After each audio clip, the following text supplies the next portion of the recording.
You big dummy.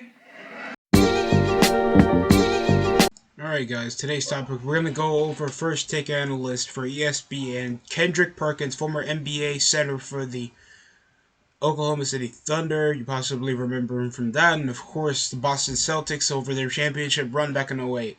And over his gurgling amount of time with his fat breath giving over bad takes, as worse as when Paul Pierce was there, just gargling around his line saying that he was better than Dwayne Wade, and not knowing his analytical skills, it's been annotatingly obvious the decline of any type of journalistic integrity with anybody over on ESPN. It's very agitating to sit around and just watch them talk about sports, because over the term of the MVP conversation around the middle of the season, we're 60 something games into the season. We only got 2 months left over basketball. Of course, the MVP controversy, the MVP conversation is always going to be a pundit whenever it comes to basketball talk here in the NBA. I get it. It makes good conversation. And as soon as they were going over who's the massive MVP favorite, Nikola Jokic, possibly a 3-time MVP winner in a row. Or it could be Jason Tatum, that's one of the best teams in basketball, the Boston Celtics, that are placed second best in a foot race for number one in the Eastern Conference with the Milwaukee Bucks. Giannis Antetokounmpo, that's already an NBA champion. Or Joel Embiid over on the Sixers. Or Luka Doncic, that just even got a new supporting piece over on the Dallas Mavericks with Kyrie Irving. There's any type of conversation that could have pointed it over statistically. And then Perkins' dumbass trying to make it racially motivated, going over Nash Dirk Nowitzki winning it over the past 3 seasons, over to sparingly try to slice up the MVP running over 1990, and saying that they weren't even statistically leading over the scoring margin, being top 10 in scoring, like that's prevalent to being valuable on a team. Tatum's a leader in scoring, and Joel Embiid's the highest scorer per game. That does not accumulate always being the top team in basketball. Sure, they're winning teams, but over the just downsize of the Memphis Grizzlies, the Nuggets are the top team in basketball. They're 10 games above anybody. The second best team in the Western Conference, that is the Sacramento Kings, have the highest scoring leader that's averaging around 26 points per game. He can actually average around double-digit rebounding, and he has the best court vision for a center in his position in the NBA.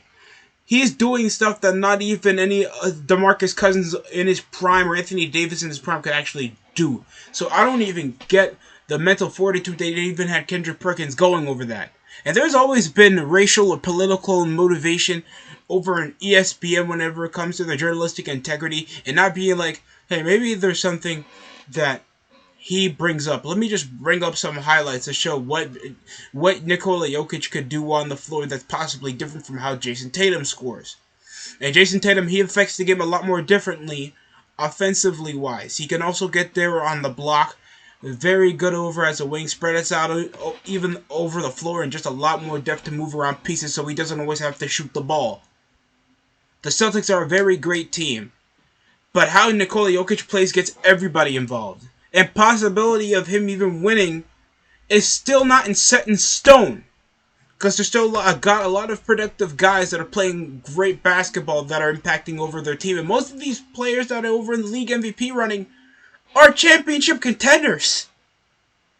So I don't even get where Perkins was even getting this. That even Stephen A., this is the first time I even see him silent over a racial debate over the middle of the MVP talk, because we know last time his dumbass tried to get something racial, it was involving Brooklyn Nets when they came over to Steve Nash over white privilege, why he even gets over the coaching job over any other black head coach. When at least there's when there's even a statistical amount of black head coaches over on the league. And why Emmanuel Mdoka doesn't get it, because people would rather not deal with an adulterer over their own company, over a two-time MVP being the head coach. The name value's there. There is no freaking integrity, legitimacy, or even a reason to even watch First Take unless you like seeing middle-aged screaming heads that use the bare minimum to have an adult conversation over debating what's there over on sports when they only talk about football and basketball all fucking day. It's agitating, guys. They were better over with Max Kellerman, because even though Max Kellerman sometimes has his dodgy takes, that he keeps his own opinion. He doesn't spiral out of control whenever he gets over in a debate involving Stephen A. And most of the time, he's highly more educated around more sports that he's even familiar to in something called ESPN. He talks about boxing, baseball, basketball, football, and very inclined over his own broadcasting experience. Max Kellerman cares about sports. Most of these guys are just over talking heads. And most of the time, over ESPN's legitimacy to even be a major broadcasting, having major broadcasting rights, there's more of a possibility that Nickelodeon and Amazon have more chances to air over bigger primetime games than frickin' ESPN. It's just not a good look when you're only soliciting that only scoring is the only pivotal reason why a player is even good. Kobe Bryant was great. Don't get me wrong, in '06. He was averaging over 31 points per game, and he even went over six straight games when he was averaging around 36 points a game over a low supporting cast where the the Lakers were the seventh best team in the Western Conference, while the Suns had the second best one of the best offenses in NBA history, the second D'Antoni offense. If it wasn't for Steve Nash, they wouldn't even be the best at basketball. That white privilege is over a struggling team with only a guy chucking over the ball with a weaker field goal percentage over in the NBA. Kobe Bryant's legitimately the Brett Favre of the NBA. Sure, great, great IQ. I mean, a great veteranship. Always has that winning integrity. Kobe Bryant is lived up by a lot of people. But besides that, he's a chucker. Very selfish over on the floor, even if his players can't contribute as much as he thinks they should. But it's just not a brand over basketball that always consists over top seeding if he's not with a good supporting cast that he didn't even get until, Paul Gasol came into the team?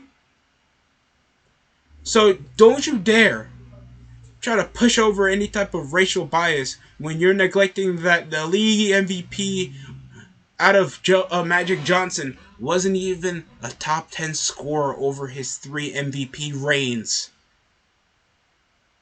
The ignorance in Kendrick Perkins is very abundant that he just doesn't either get what actually contributes over on the team, why Nikola Jokic is that valuable over to the Nuggets to anyway. When he gets nearly anybody involved, they have the best 3-point percentage shooting in the NBA. He's a high defensive rebounding player. Value over replacement, he's there. Defensive plus minus, he's there. Offensive box plus, he's one of the more efficient players in basketball. If they don't choke over a game, the Nuggets should have already won 2 championships by now.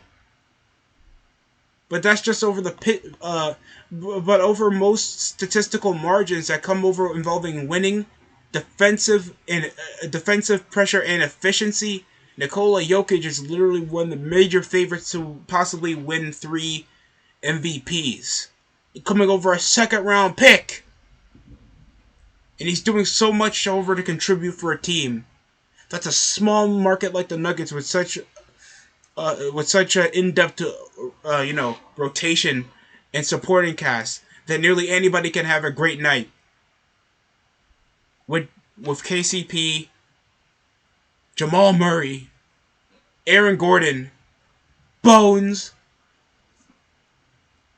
and Michael Porter Jr. So I don't even know what you're talking about. That's the type of BS that not a lot of people want to deal with when they're just possibly driving, working around, and they wouldn't have the radio playing and hear what happened on ESPN today. And that's the only reason why even people get to watch, just so that they can have some type of barber talk bullshit. And you're not hearing any legitimate words be said, but with licensed, you know, legitimate journalists. If that was the case, you could just make your own podcast. I have more. I could literally get more reason to profit over making my own product over on YouTube than I even have going over getting myself a degree and wasting myself and selling out over a bullshit political narrative BS like ESPN instead of talking with what I really like. And now you're seeing that over with Stephen A. Smith having his own platform when he's a major draw on why ESPN even gets the viewership it does. And of course, you even got guys like Pat McAfee that literally profits over his own platform, with college football even bringing him up. It's not the other way around. If that was the case, he would have been still calling Friday Night SmackDown. But this shows that you even don't even need ESPN when there's so many exclusive content to go over that can even talk about sports with more legitimately, and don't even have to appoint the narrative whenever it comes to who's the best, why they're the best, the reason why they might decline, and actually go over exciting matchups that ESPN used to be good at doing. And now I can't even watch. Now I can't even watch freaking ESPN because after Emmanuel Doka got fired over by the Celtics and they were talking about the replacement coach, the same assholes, I think that was Malika Andrews, coming around saying, well, he did have an underage drinking club. Why is that prevalent to why he got hired? I stole a Snickers from a jar. Does that stop me from I stole a Snickers from a store once. Is that going to stop me from getting a job? Honestly. That's even prevalent to when Kobe Bryant tragically passed away due to due to the helicopter crash over in 2020.